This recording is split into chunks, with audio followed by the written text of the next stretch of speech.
Docteur Yamtimba, vous aviez la parole. Il était question pour vous de revenir sur les propos béninois peut-être, mais surtout sur le fait qu'il devrait exister une solidarité. Mais pourquoi cette solidarité devrait partir d'un appel des pays de l'AES au soutien ou encore à rejoindre ce bloc, et pourtant les autres pays africains sont bien en danger eux aussi de déstabilisation, de déconstruction ou encore autres dangers sécuritaires et même économiques. Il faut savoir que au moins la moitié des dirigeants africains ne sont pas au pouvoir parce qu'ils l'ont vraiment voulu. Peut-être même ça pourrait être les 2 tiers ou les 3 quarts. Ils sont au pouvoir parce que des lobbies internationaux ont voulu qu'ils soient là. Et il ne faut pas que nous nions la réalité. Les choses du genre, je ne suis pas colonisé, je n'ai jamais été colonisé. Il ne s'agit pas d'avoir été colonisé soi en tant qu'individu, mais les pays ont été colonisés. C'est un fait historique, il ne faut pas le nier. Si on nie de tels faits historiques, on crée un problème. Parce que si vous dites « nous n'avons jamais été colonisés », rien ne justifie donc la lutte que vous menez aujourd'hui. Vous luttez alors contre quoi? Contre quoi? C'est du vent. À partir du moment où vous reconnaissez, vous constatez que quelqu'un a pris possession de vos territoires, quelqu'un les pille, quelqu'un les exploite impunément et ingénument, quelqu'un est capable de laisser 20 millions de tonnes de déchets radioactifs dans votre pays et s'en fout, mais pendant ce temps mène la belle vie dans son propre pays. Quelqu'un peut avoir installé le franc CFA dans votre pays, etc. Ça veut dire que vous avez été colonisé. Et vous parlez une langue qui n'est pas la vôtre. C'est la langue de quelqu'un d'autre. Le premier constat qui montre que les pays africains ont été tous colonisés, c'est que vous parlez français, vous parlez anglais, vous parlez portugais, vous parlez espagnol, vous parlez arabe. Ce n'est pas des langues africaines. Donc à partir de là, le combat que vous menez pour vous libérer se justifie. Si vous ne faites pas ça, personne ne comprendra contre quoi vous luttez. Ça veut dire que vous êtes devenu fou.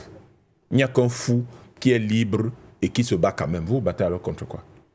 Alors que, donc, ça c'est des choses extrêmement importantes que nous devons toujours garder en esprit.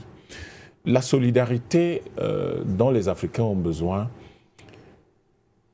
ce n'est pas une solidarité de convenance. C'est une solidarité nécessaire parce que nous sommes dans une situation de domination, de colonisation déguisée, mais probablement de façon plus précise, de néocolonialisme, comme l'appelle Kwame Nkrumah. Et cette situation-là a ceci de particulier que, malheureusement, elle prive nos populations de leur bien-être, elle prive notre jeunesse de ses rêves, elle prive nos personnes âgées des conditions optimales pour passer une vieillesse agréable, et elle prive les hommes adultes de la capacité et du cadre d'expression de tout leur potentiel pour construire leur pays. Donc nous devons savoir que tout cela est lié à la fragmentation du continent. Vous avez des tout petits États. Il y a quelqu'un qui me posait l'autre jour un argument en me disant « oui, mais quand même, l'Europe est tout aussi fragmentée ». Et je lui disais qu'il avait un problème avec l'histoire. L'Europe est fragmentée, mais l'Europe n'a pas été colonisée au 19e et au 20e siècle.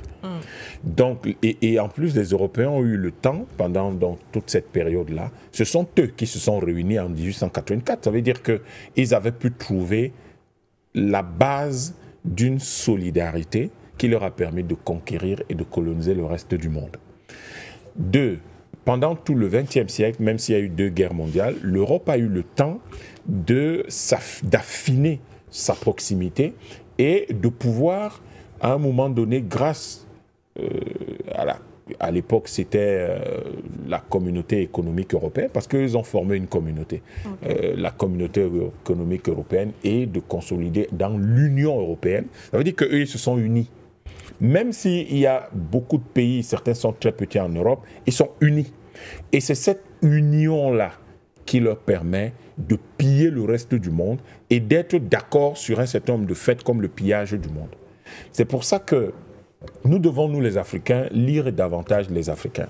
Lorsque Abou parle du complot du franc CFA et de l'euro contre l'Afrique, mais ce qu'il est en train de dire, c'est que vous avez toute l'Europe qui s'entend pour créer l'Union européenne, et qui s'entend pour créer l'euro. Ceux qui ne sont pas dans l'euro soutiennent quand même, par le fait qu'ils sont membres de l'Union européenne ou du Conseil de l'Europe. C'est le cas du Royaume-Uni, c'est le cas de la Suisse, c'est le cas des pays de l'Europe du Nord qui ont leur monnaie, mais qui soutiennent quand même ce complot contre l'Afrique. La Russie, qui faisait partie du Conseil de l'Europe, n'a pas réagi à l'époque, mais c'était une Russie faible. La Russie des années 90, sous Boris Yeltsin, quand on crée l'Union européenne et quand on aboutit à l'euro, ce n'était pas une Russie qui était capable de dire quoi que ce soit. Donc, vous voyez que c'est tout un continent qui s'est entendu pour dominer le reste du monde. Et aujourd'hui, particulièrement pour piller l'Afrique. Aujourd'hui, l'Afrique doit tirer les leçons de tout cela. Nous devons tirer les leçons de tout cela. Nous ne pouvons pas continuer à dire « Oui, mais l'Europe est fragmentée. » Non, l'Europe n'est pas fragmentée. Ça veut dire que vous ne savez pas lire le monde. L'Europe est unie. Vous, l'Afrique, vous êtes fragmentés. Vous avez d'ailleurs, on vous fait d'ailleurs répéter tous les jours « Ah, nous sommes l'Afrique hispanophone. Nous sommes l'Afrique francophone. Nous sommes l'Afrique anglophone. Nous sommes l'Afrique lusophone. » Vous avez même des unions. Hein? Vous êtes l'Afrique francophone, vous êtes membre de la francophonie. Vous êtes l'Afrique anglophone, vous êtes membre du Commonwealth. Les autres sont membres de l'Organisation des États lusophones. Les autres arabophones. Les autres disent qu'ils sont arabophones. Bon. Donc, vous ne vous rendez même pas compte que le monde entier veille à vous fragmenter. C'est-à-dire que tout le temps, on s'assure que vous n'êtes pas unis.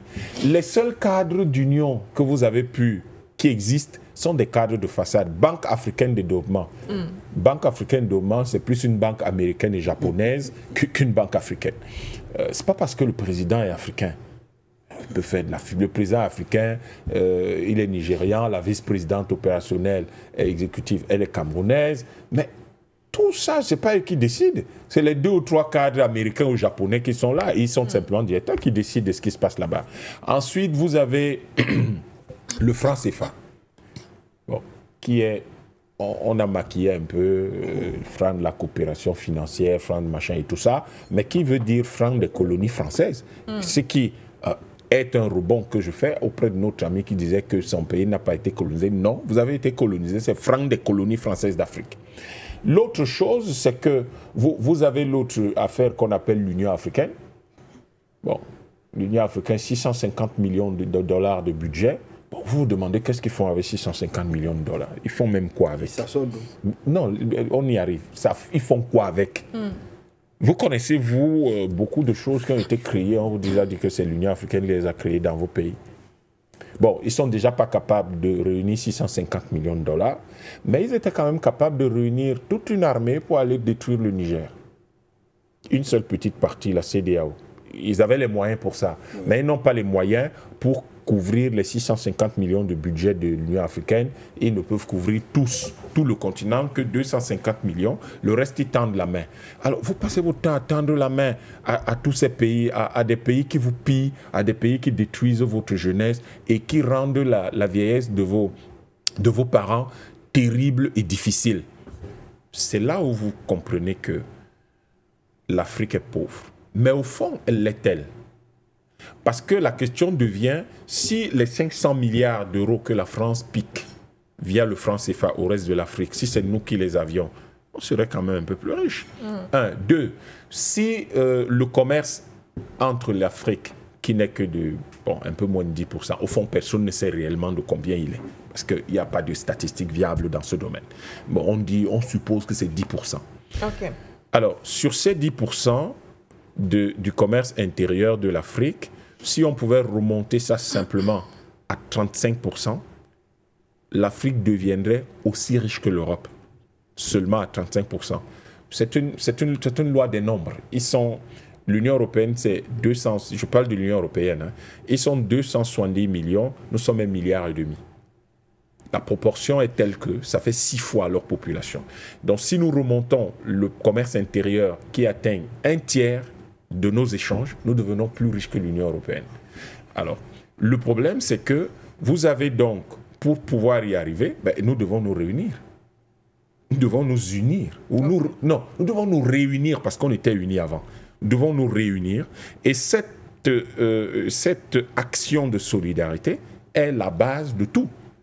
Ça veut dire que c'est la seule chose que nous pouvons faire, 1, pour sortir de la pauvreté, 2, pour développer nos États, 3, pour être suffisamment puissant, pour être craint par les autres. Et il faut que les gens arrêtent les histoires de l'AES est craint, l'AES est machin. L'AES c'est rien du tout. L'AES c'est à peine 100 milliards ou 150 milliards de dollars de PIB, c'est 72 millions d'habitants. Donc vous appelez à la solidarité, justement. Donc c'est rien. C'est un pas. C'est une vitrine. Ça montre ce que nous devrions faire. Mais l'AES n'est pas tellement puissante que les gens commencent à croire que c'est des présidents craints. Personne ne craint ces présidents, croyez-moi. Si les gens les craignaient d'ailleurs, ils ne seraient pas en train de chercher à les déstabiliser. Ce qui est évident. Qui cherche à déstabiliser les États-Unis? Personne n'ose. Parce que personne n'essaye. Parce que c'est les États-Unis. Là, on parle d'un pays qui est craint. L'AES, c'est notre petit bébé et nous devons tous venir nous mettre tout autour. C'est notre premier pas et nous devons consolider ce pas en nous assurant que nous formons autour de l'AES tous ensemble le grand ensemble dont nous rêvons et à ce moment-là, nous serons craints. Okay. Et nous devons cesser en Afrique de faire de l'autoglorification tout le temps. Nous sommes tout le temps en train de nous dire que oui, on a ceci, oui, on est les plus intelligents, oui, il faut arrêter ça. Ce sont des choses qui font que nous manquons finalement de rigueur et nous ne faisons plus finalement les efforts qu'il nous faut pour atteindre le niveau que nous voulons atteindre. Nous sommes un continent pauvre. Il faut que les gens arrêtent de bavarder. Pauvre dans la vie quotidienne, ça ne veut pas dire que nous n'avons pas de ressources. Ça ne veut pas dire que ce qui est produit réellement en Afrique ne ferait pas de nous un continent riche. Mais ça veut dire une chose extrêmement importante que nous devons garder en tête. Quand vous allez dans les rues en Afrique, c'est de la boue et de la poussière. Ça veut dire que les gens sont pauvres. Il faut donc réorganiser, repenser le continent pour que finalement il puisse s'organiser dans le sens d'apporter un bien-être et une qualité de vie dont les populations ont besoin.